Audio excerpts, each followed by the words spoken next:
Okay, one of the most critical parts of developing this plan, and one of the things that get hit the most on the exam, is the risk analysis steps. And this is called a business impact analysis.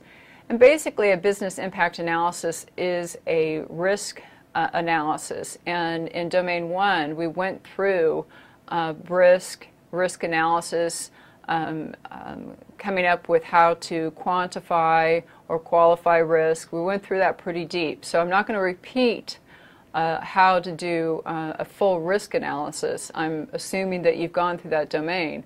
So this is basically a risk analysis, but it's got a different focus of if there's a disaster happen, how can our company still survive?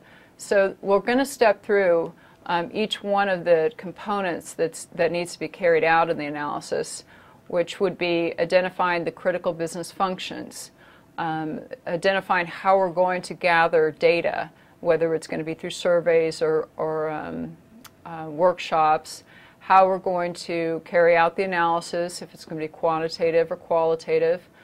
Once we identify the critical business function, what do they need? What do these functions actually require?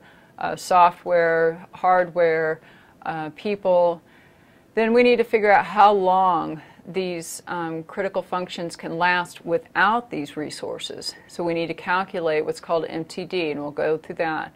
We need to identify the vulnerabilities and threats to these critical functions. We need to develop the necessary backup solutions and resources that are required for those resources, but then we have to come up with a solution for the whole company, because there's one thing of coming up with a backup for a server or a backup for one function within an organization, but that's different than a recovery solution for the whole company, which is required.